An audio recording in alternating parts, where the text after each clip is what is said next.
فكيرو روس الحد يمين سرس سردانا قام شلون درب اسبويه وام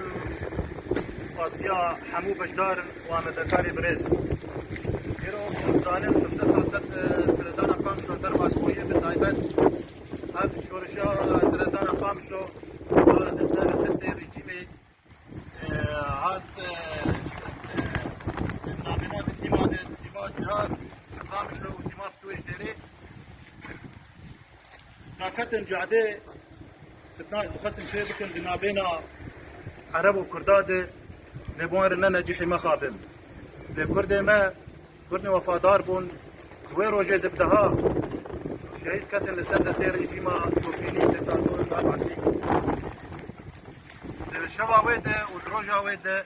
ملتي ما جديركا حمك وحياه باي تختا شامي عاصمه سوري حب تبدا هجاندن للمخابن ويجاغي قال سوري ملي خونه دا ملي كردا جو كرد انساني خاين انساني انفصالين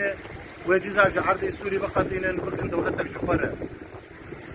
لوك ام دزانن ملتي ما ملتك وفادار وكان جمانا اجتماعي كردي وخطيه خا لما في خا لتوصل خا القضيه خا درد كبير شهيد خجبيراناك وكم دزانن ويرو جيد بدها شهيد سردستير الجماعة السوري هاتن كشتن كسي سبيل وزاروكون وكان بيانك جنجمان انشماني كردي دركتيجي امجور بخوينن بيان مجلس الوطني الكردي بمناسبة انتفاضة 12 آذار 12 من آذار تمر الذكرى السنوية 17 لانتفاضة الشعب الكردي في سوريا والتي اندلعت عام 2004 بعد المجزرة الدموية التي ارتكبتها قوات النظام في الملعب البلدي بقام شلو أثر فتنة مبيدة للإيقاع بين أبناء البلد الواحد من العرب والكرد عندما قام المشجعون المندسون بين جماهير نادي الفتوى القادمين من مدينة دير إلى الكرد ورموزهم القومية ومقدساتهم في محاولة بائسة من النظام وقت ذاك لإذكاء نار الفتنة بين الشعب السوري وسعد القائل شعب أعزل في قامشلو. كانت انتفاضة 12 من آذار ردة فعلا طبيعية وتعبيرا عن رفض الشعب الكردي في سوريا لمجمل المشاريع الشوفينية والسياسات الاستثنائية الجائرة التي أتبعتها الأنظمة والحكومات المتعاقبة في سوريا بحق شعب يعيش على أرضه تاريخية ويرفض كل أشكال الاضطهاد العنصري الذي مورس بحقه.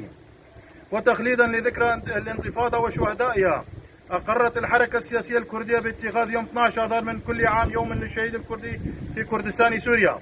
إن المجلس الوطني الكردي وفي هذا المنعطف الدقيق الذي تمر بها سوريا عامة والمناطق الكردية خاصة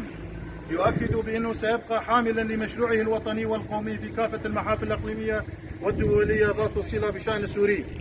ويسعى بكافة السبل الدبلوماسية المتاحة وبنضاله السلمي الديمقراطي للتواصل مع الأطراف الدولية والإقليمية ومنظمات حقوق الإنسان من أجل وقف الانتهاكات الجسيمة والجرائم التي ترتكب بأيدي المجموعات المسلحة المزعومة تركيا بحق أبناء شعبنا في كل من عفرين وسري كعنية راس العين وقريس بيت الأبيض.